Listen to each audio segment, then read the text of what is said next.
Hello students, good morning all of you. So यहाँ मैं problem discuss करने जा रहा हूँ जो कि IIT JEE 2009 के पेपर 1 में पूछी गई थी from the electrostatics. So 3 concentric metallic spherical shells हैं जिनके रेडियाई हमें दे के रखे हैं, उन पे चार्जेस भी दे के रखे हैं। It is found that the surface charge densities on the outer surfaces of shells are equal, the ratio of charges given to the shells is. तो उनका जो सरफेस चार्ज डेंसिटी है उनके आउटर सरफेसिस पर, वो क्वेश्चन में दिया गया है कि वो सेम है। तो सिग्मा जो है सेम है, sigma is basically charge per unit area.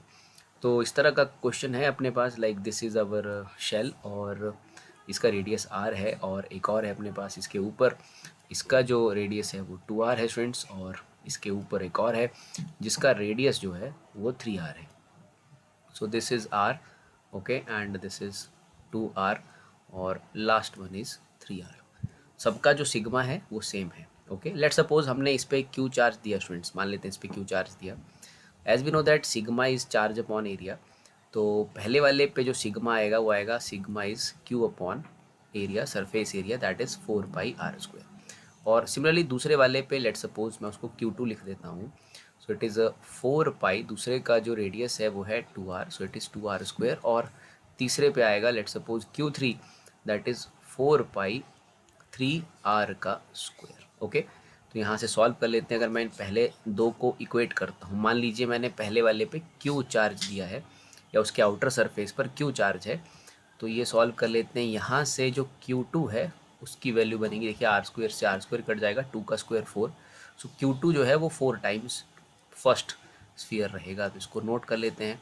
Similarly third को इक्वेट करते हैं फर्स्ट के सिग्मा के साथ, थर्ड की सिग्मा को फर्स्ट की सिग्मा से इक्वेट करते हैं, मतलब Q अपॉन 4πr² को इक्वेट करते हैं, क्योंकि क्वेश्चन में कहा गया है कि वो सेम है, 4π9r²।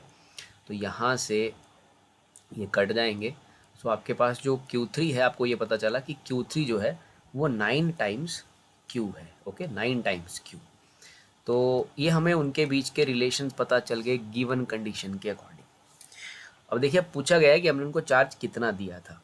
देखिए, आपको पता चला है कि दूसरे वाले पर जो चार्ज होगा, दूसरे वाले पर जो चार्ज होगा वो 4Q होगा। अब आपने इसको Q दिया तो ऑब्वियसली यहाँ इसके अंदर वाले पे इंड्यूस करेगा -Q, और बाहर इंड्यूस हो जाएगा +Q। Okay, +Q। और यहाँ से हमने फाइंड आउट कर लिया है कि जो Q2 है वो 4 टाइम्स है। अब ये इंड्यूस की वजह से यहाँ पर +Q आ गया है, इसका मतलब आपने इसे चार्ज दिया होगा 3Q, बिकॉज इसके सरफेस पे टोटल चार्ज 4Q होना चाहिए। ये जो +Q आया है ये इंड्यूस होके आया है, तो आपने डेफिनेटली इसको दिया होगा 3Q। तो हमसे पूछी है चार्जेस की रेशो, तो अगर मैंने पहले वाले पे 1 दिया है तो दूसरे वाले पे दिया होगा 3। अब बाहर आते हैं, हमने फाइंड कर लिया है कि तीसरे वाले पे जो चार्ज है वो 9 टाइम्स Q है, 9 टाइम्स। ओके, यहाँ पर जो चार्ज होगा वो 9Q होगा। अब देखिए, this is 3Q plus Q is 4Q, तो यहाँ इनर सरफेस पे इंड्यूस होगा -4Q, और आउटर सरफेस पे इंड्यूस होगा 4Q। लेकिन बाहर टोटल 9Q है, इसका मतलब आपने बाहर वाले को दिया होगा 5Q, तब जाके उसके ऊपर आ जाएगा 9Q। तो फर्स्ट हमने फाइंड किया कि किस सरफेस पर क्या चार्ज है। तो अगर अंदर वाले पे Q है तो हमें पता चला बाहर दूसरे वाले के बाहर वाले सरफेस पे 4Q होगा, और तीसरे वाले पे 9Q होगा। सो फिर हमने यहाँ देखा, अगर इसको हम Q चार्ज देते हैं, -Q इंड्यूस होता है इसके दूसरे वाले के आउटर सरफेस पे +Q इंड्यूस हो जाएगा, तो ऑब्वियसली 4Q बनाने के लिए हमें इसको 3Q देना पड़ेगा। तो हमने जिस रेशो में चार्जेस दिए हैं वो है 1:3:5। सो 1:3:5 is our answer.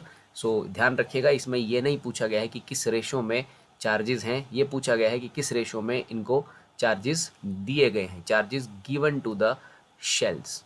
Okay, so I hope आप समझ पा रहे हैं। Thank you very much.